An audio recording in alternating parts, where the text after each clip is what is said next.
Kumusta yung inuuling mo, tay? Ayan, muntik nang matiklo ng mga kanay, pulis. Bakit? Muntik na kami maabangan dyan sa pag-deliver ng uling at meron namang nagparating doon sa mga pulis na kami daw ay maraming uling na i-deliver. Ayan, abot natin yung pera nila tatay sa pangbangka. Tay, oh. Bilangin mo daw tayo magkano yan.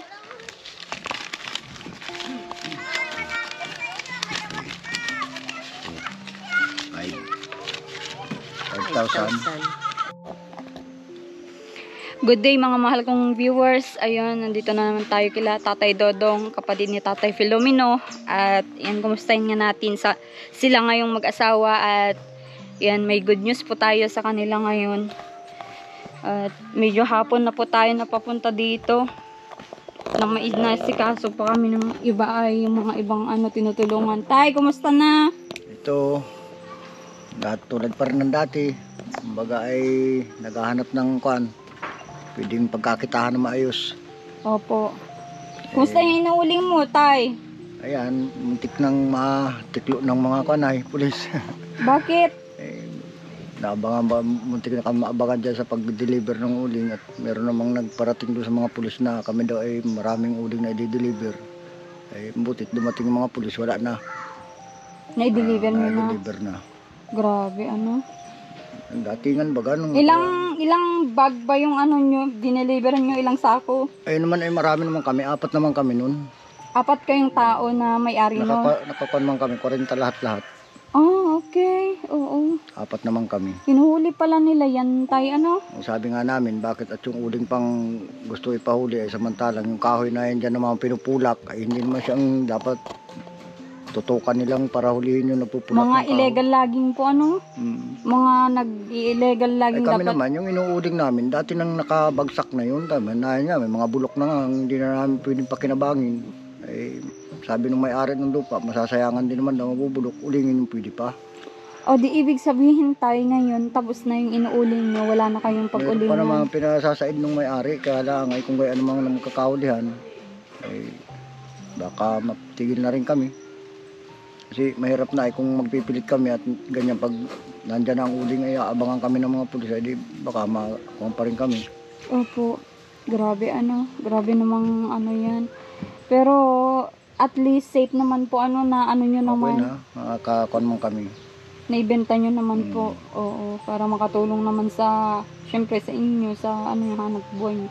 Karamihan kasi dito, ang hanap buhay pang isda, o kaya sa nyugan, kung wala namang talaga. Ganun, nag-uuling tayo, Ayun naman ay hindi naman namin talagang sadya na mag-uuling dito. Kaya nga lang, ay yung may-ari ng lupa na pinamulak na yung kahoy, maisip ko lang 1 taon na raw yung pulak na. Kaya nga sa amin, kung pwede raw pakinabangin, ulingin namin. At alam nga mag-uuling kami. Oo. Kaya namin pinasukan yun. Pagdating ng uling na, mayroon namang nakakuha na, siguro naiingit. Nangyari yung gano'n na kung kailang uling na, saka kami gustong paabangan sa pulis. Grabe, anong sinabi ng mga pulis sa inyo, tay? Wala naman, kaya lang kinausap nung katulong ko. Pwede man daw yung mag-uling kami, pero huwag nang pagkikita ang uling dito na maramihan. Kumbaga pa 10 sako, yun ang pinakamarami. O di ganun na lang, tay. Gada makaipon kayo ng 10 sako, i-dispose nyo na para kaso nga lang medyo malayo kasi yung deliveran po Malayo. Kaya kailangan ipunin. Wala kang bayar dito, gawa ng dito nga nagkakahulihan. Pag makitahan ka ng uling, susulitin ka kaagad ng mga kwan dito, mga naiinggit, i-report ka. Oo. Ayun. Kaya ang mga kwan dito, maski gustong bumili, hindi nabili. Oo. Tayo, nandito ako ngayon kasi may good news ako sa inyo. May nag-sponsor para sa bangka na hiling mo. Si anonymous sponsor from Barcelona, Spain, USA. Taga-Amerika po yun, sponsor nyo.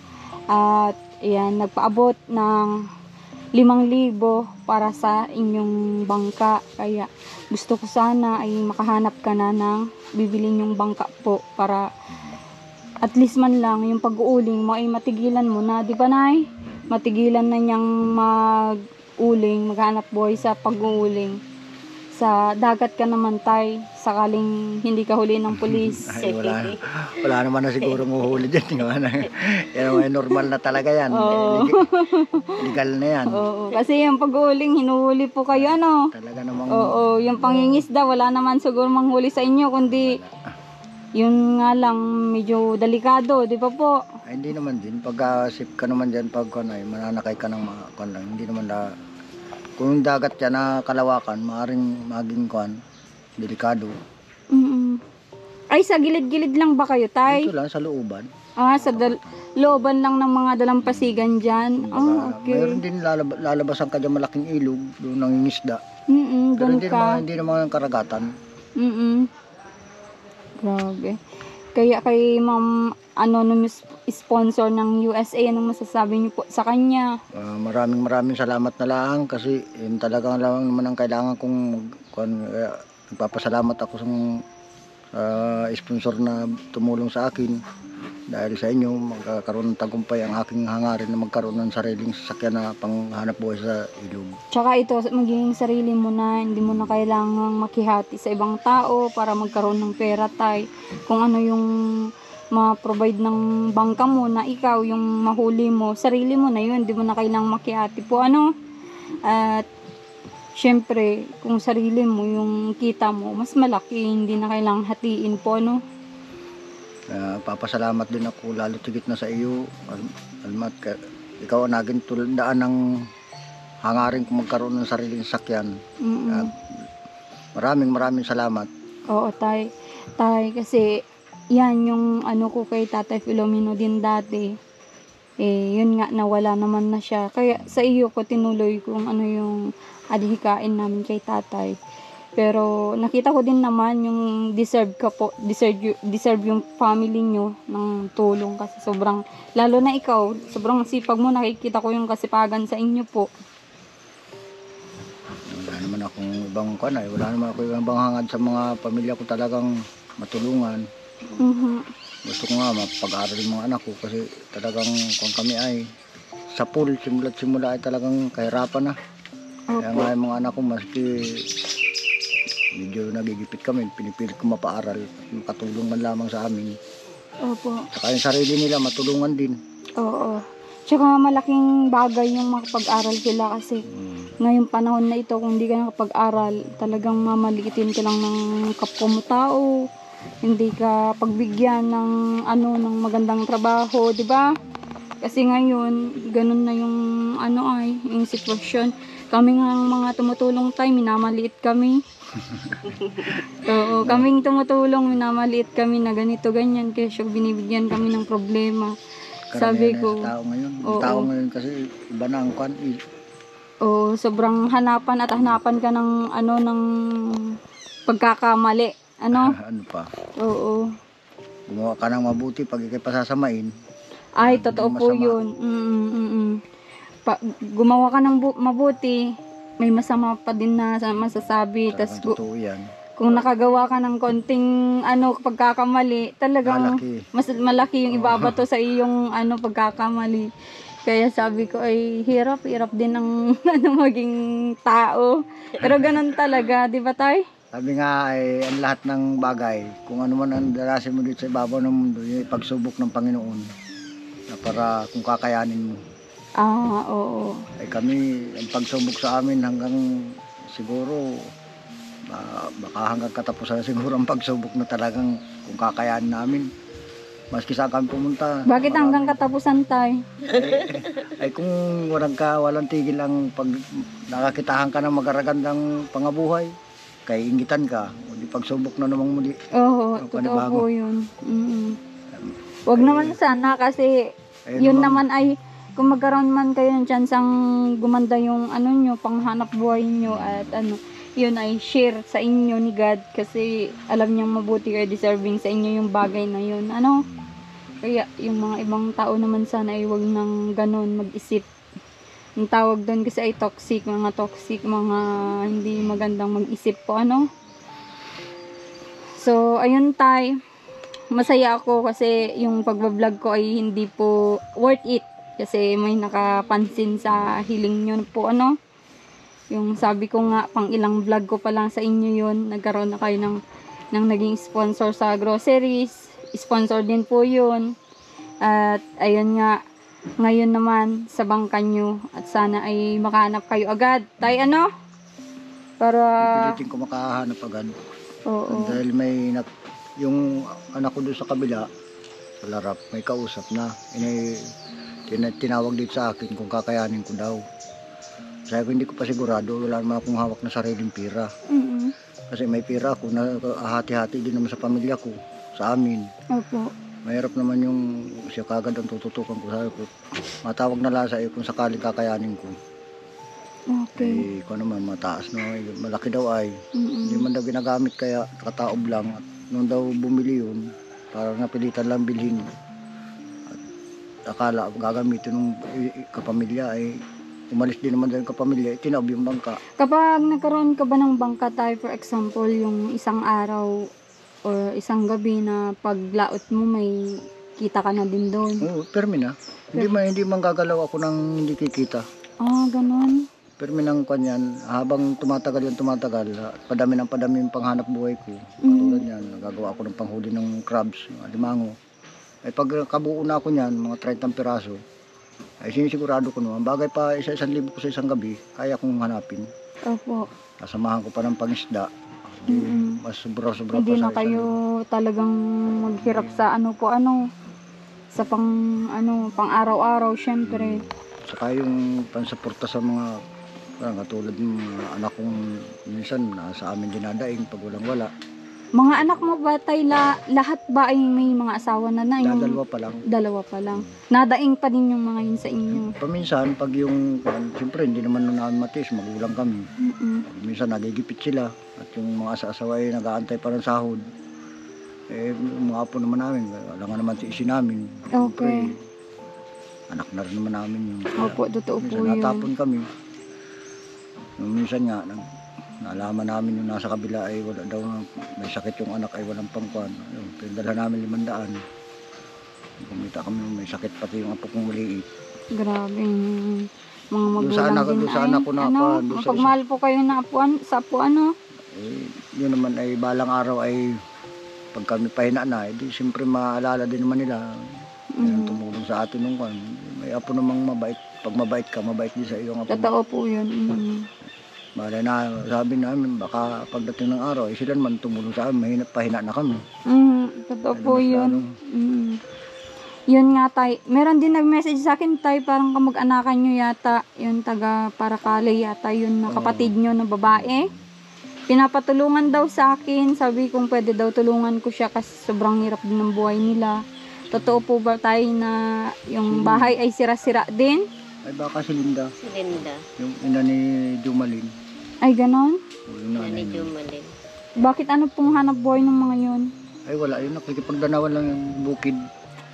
Wala silang sariling bukid. Nakikipagbukid. Ano ba yung bahay nila sira-sira din talaga? Kung na, halos kumbaga ang mga dingding nila, yung mga slab ng kukulambir, tapos mayroon naman kwan. May flooring naman sila kabiak. Plinuringan ng simento yung kabiak. Opo. Tapos yung kumbaga yung bahay nila mababa lang. Malaking malawak man, kaya lang baba. Opo. Sa tabi ng palayan. Baka siya yun. Yun Kasi nga. dalawang kapatid ko nandun sa Paracale. Chinachat nga ako, sabi daw ay kung pwede din tulungan sila. Sabi ko ay tingnan ko po kasi medyo malayo, 'di ba? Malayo talaga. Paracale. Pasok pa kayo sa kwan, sa barangay Kasalukan. Malayo po 'yun. Malayo pa pagdating mo ng hindi ka natutuloy ng Kabayanan, bago ka dumating ng Kabayanan may kalsada dun, bagong gawang kalsada papasok sa kanila. Mga siguro ko sa single motor, mga 10 minutes nandun naman na. Oo. I-try namin soon tayo kung wala na kaming masyadong dito, pagkaabalan ng mga Ang dami kasi ay, syempre kayo, mga iba namin mga beneficiary. May mga bago din kaming beneficiary. Malayo talaga yun. Oo. Pero sa'yo tayo, okay lang din naman matulungan yung kapatid mo. Ay okay naman yun. Kasi hindi ko naman sila inutusan ako. Ay kung matutulungan nyo, ay di, kapasalamat na rin ako. Oo, kasi kapatid nyo din kapatid po. ko Pangilan po yun? Pangalawa sa sinundan ng bunso. Ah, okay. Oo. May sinundan yung bunso namin, siya na sinundan naman ulit. Siyang sumunod. Mm-mm. Pinakabunso namin sa babaeng kapatid. Oo. Kumusta na ang pagtira niyo dito, tay? Okay naman. At kahit paano ay mayroong natutulungan. Pero babaguhin ko na rin ito. Nag-iipon lang ako ng mga pangkana. Mm-mm. Babaguhin ko na ito. Naliliitan ako kasi pagpaparito ng mga anak ko, baka ngayong summer. Naandito yun. sila. Hmm. Oo, at ano po ay mahal na araw, ano? At, Maghahanda kayo sa mahal na araw. ay hindi. Hindi kayo naghahanda ng mahal na araw. Wala man ang ihanda. Pag ganyan santong araw ay hindi kami nagkakan. Hindi po talaga. Ang pinagkakan ko lang talaga celebrate namin pag New Year. Mm-mm. Ipon kami mag-anak. Lahat ng pamilya ko iniipon ko yan. Nasa amin lahat yan. Maganda po yan para ano. So, ayun. Maganda at nakakuha na tayo ng sponsor, Matay. At yun naman ang target ko talaga. Kaya po kayo binablog. Magkaroon kayong sponsor, syempre, ng tulong namin para makamove sa inyong buhay din. Kung ano yung mga hindi namin nagawa kay Tatay Filomeno, ay sa inyo na lang po. Ano? At kayo naman po ang naandito. Pasalamat na rin ako sa iyo. Ikaw ang magindaan ng tagumpay ko sa hangarin ko magkaroon ng sariling panghanap buhay. Opo, Tay. Hindi po sa akin galing yun. Kay Pero God. ikaw ang nagindaan. Oo, kay God ang ginawa niyang instrumento, yung sponsor at ako na nagvo-vlog po sa inyo. Siyempre, kung hindi ko din binlinag na kailangan niya ng ganito, hindi din niya po yun mapapansin, hindi niya mapapanood, di ba po? Siya. Oo, tsaka sa mga nanood, anong sasabihin mo tayo mga nanonood sa inyo? Ay, masasabi ko lang yung kabutihan na katulad nitong kanay, yung kumbaga ay walang ginagawang ito ang kapalaran ko ay kahit paano mayroong na tulong na may bukal na yung may malambot na kalooban na kumbaga ay magtulong. Ito natutulungan. Nay, upo ka, nangangawit ka na yata dyan. Upo ka po. Oo, upo kayo para hindi kayo mangawit sa ano. Init pati. Nainitan po kayo. Sige, dito tayo, oh. Mainit nga naman. Palasing ko na pero sobrang init po, ano. Gawa ng ulan yata kagabi. Ay, nagulan po dito po kayo. Lakas dito ng ulan kagabi. Oo. Kumusta naman po yung ano nyo dito, buhay nyo? Magaan din naman. Okay naman at kahit paano ay nakakaraos na. Oo. Kumbaga ay hindi na gaanong nahihirapan ng ay doon sa lugar namin sa Ulipanan ay kumbaga ay parang hirap sa loob ng isang araw, minsan wala. Oo. Inaabot na halos ng isang linggo, wala pa rin. Opo. Wala pa din ano. Upo ka na para hindi ka mangawit. Sina tayo talagang parang nahiya sa camera pa. Ilang beses na tayo nag-vlog na. Kumusta naman yung ano mo dito? Pag-aalaga mo po dito sa bahay ni Tatay Filomeno? Ayos naman po. Ayos naman. Oo. Walang Nay? Walang nagpaparamdam Wala sa po. inyo? Tatakbuhan ko yan. Hindi naman, mabait nun si Tatay. Tsaka walang ganun. Mabait man yan. Oo. Mabait pati yan, magkasundo yan, maghipag na yan. Magkasundo kami nun. Ang mga buhay nung nabubuhay pa yun, nagkakabiruan nga yan, tawanan kami. Mamatay nga ay, sabi ko yan, huling ka na. Pero nakita niyo pa yun nung buhay pa. Punta pa ako dito noon. Ay, nagpunta po kayo. Nagparito ako. Pero siya, sabi niya, malakas naman na niya akong bunso. Bakit niya pipilitin pa niya ako isama doon? Ay sabi ko, yung sabi ko sa mama, paano? Sabi ko, at nandun sa kabila. Pag ikaw ako yung nagigpit ng sakit mo.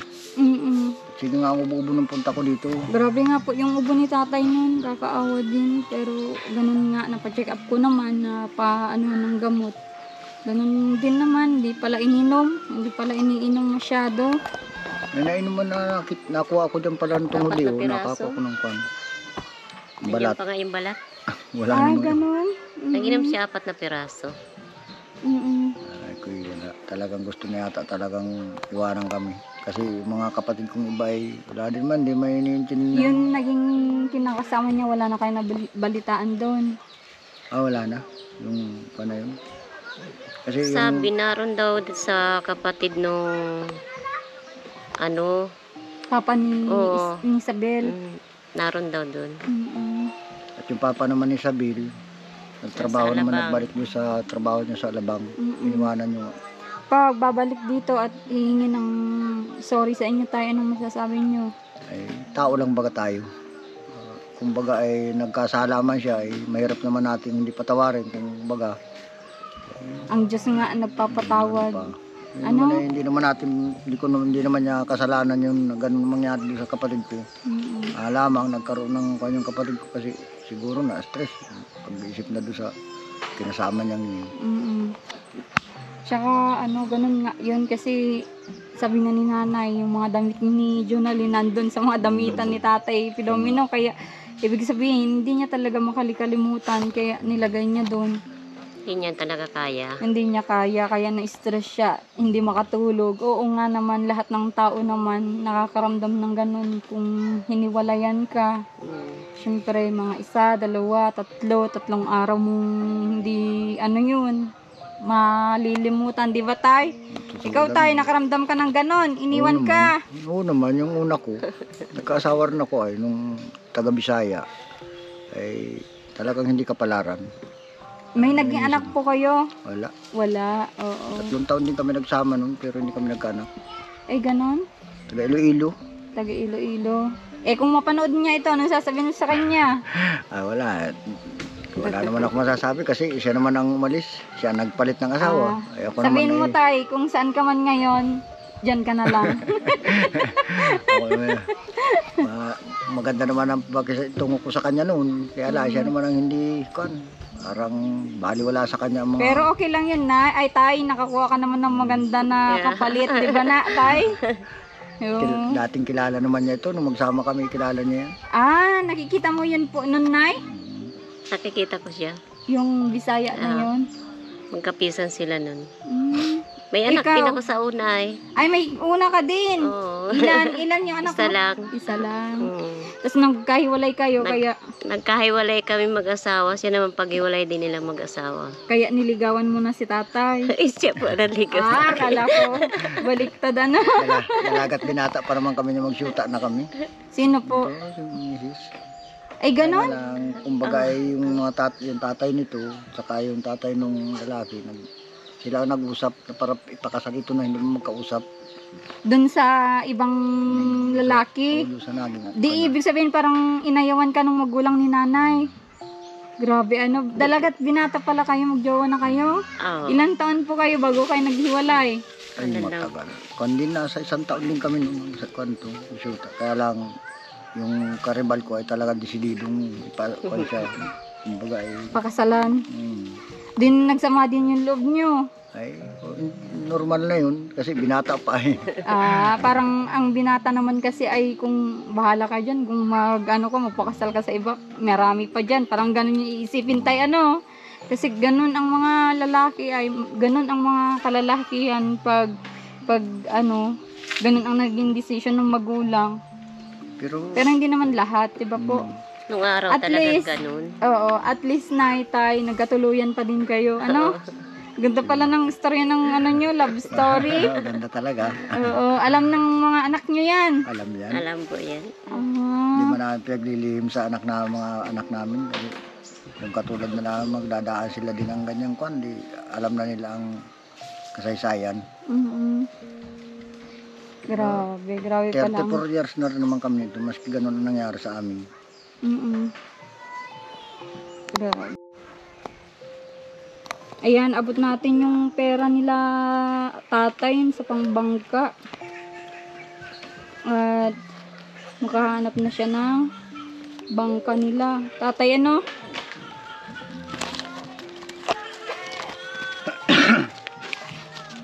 Tay oh. Bilangin mo daw tayo magkano yan.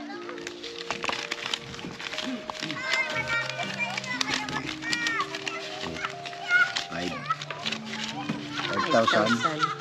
10 yata yan tay. 10, sa tig-5. Ayan si tatay. Oh. Si Ma'am Barcelona po ang nagbigay dito at thank you so much sa anonymous sponsor.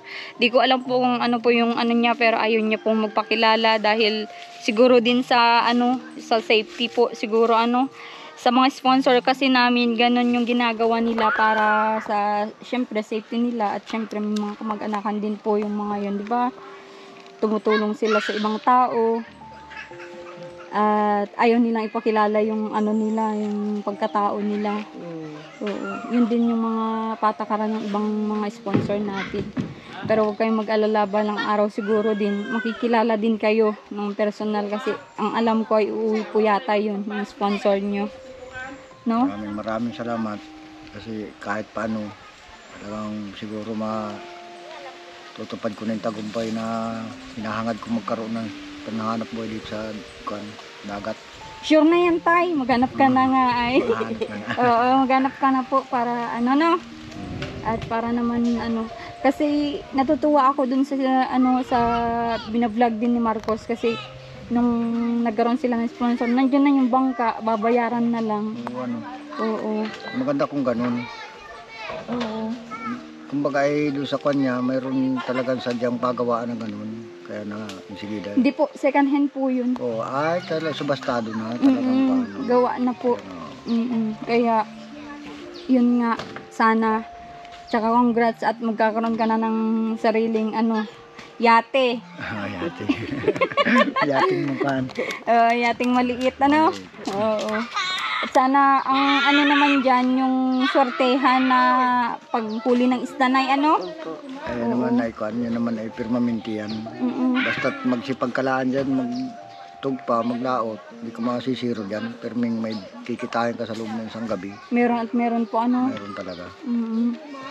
Kasi subok ko na dyan at nanirahan ako dito ng kung ilang taon simula nung matuto ako maghanap dyan. Ay talagang yung mga panahon na mura lang kasi ang kalakal, yung mga isda at saka yung alimango, sumpo, mura pa nun. Pero kumikita naman ako minsan 500, 600, noon pa yun. Ay sa ngayon, yung nahalaga na yun ng mga panahon na yun, baka hindi mga abutin mga 2,000. Kasi triple ngayon lang yung tinaas ng mga kalakal. Oo, ng mga isda. Yung presyo noon ng isda, yung mga 1 kilo na nahuli ko, 50 lang noon. Ay ngayon, 220. Grabe, ang mura pala noon. Uy, kamura. Oo, di pwede pala kami bumili sa'yo, Tay, pag nagkahuli ka. Ay, permi na yan. Pag dating kayo dito ng maaga, permi nang mayroon kayo. Kahit hindi na pati bili. Hindi naman, syempre, business yan. Meron bayad yan, Tay. Hindi naman ako tatanggap ng hindi babayaran. Syempre, nyo yan, hanap buhay nyo, di ba? Yung alimango, pag talagang nagkataon nandito pa yung alimango at dumating kayo, hindi kayo mawawalan. Pero meron kayo. Kaso nga lang yung alimango, di naman po kami kinakain yun. Hindi. Hindi. Ay, isang malala ko si Tatay Filomeno, may nahuli. Isang balde po yata yun. Isang yung timba. Isang timba siyang nahuli. Binibigay sa akin, pinagpipilitan. Sabi ko, Tay, hindi nga ako nakain yan. Lahat kami, di kami nakain ng mga seafoods. Mga lang yung may kaliskis po. Kasi 7 Day Adventist po kami ay. Oo. May ganyan diabetic. Oho. Bawal sa amin yung mga seafoods. Tapos bawal sa amin yung isdang walang kaliskis. Hindi naman sa bawal, pero lang, nasa Bible lang. Kaya po yun yung sinusunod po namin, no? Oo. So, yun. Dito muna yung vlog natin, Tay, ha? At may pupuntahan pa kaming ibang mga tinutulungan. Ayan. Salamat. Opo. Ayan, Tay. Ano sasabihin mo po sa mga viewers mo, Tay? Maraming salamat sa tumulong sa akin. Sa mga nanonood. Sa mga nanonood kasi talagang yung hangad ko lang naman itong ganitong Alam mo ba, Tay, na sabi nila sa'yo daw nakikita, parang nakikita din daw nila si Tatay Filomeno pag nakikita ka nila. Ay, magkapatid kasi. Baka magkapatid. Tay, Isang dugo. Isang dugo. Pinakapanganay pati namin sa magkakapatid yun. Oo. Yan ang pinakapanganay. Tsaka ikaw, bunso para dulo to dulo, Oo. So, ayun mga kalingap. Ayun nga. Ayan, thank you so much kay Ma'am Anonymous sponsor from Barcelona, Spain. Sa pagtulong nyo po kila Tatay Dodong at sana mas marami pang blessing ang maipaabot nyo po sa mga taong nangangailangan kagaya nila Tatay Dodong, at syempre madami pong makakasurvive sa kanilang buhay, pagtitiis na ganito nga sa hirap ng buhay dito sa Bicol. At eto, pagpatuloy lang natin yung mga pagtulong natin sa ating mga beneficiary. Hanggat nandyan po kayo nanonood sa amin, tumutulong ng mga sponsor, ay tuloy-tuloy po ito. Igagapang po namin ni Marcos. Thank you so much. At yan, mag-ingat po kayo palagi. God bless.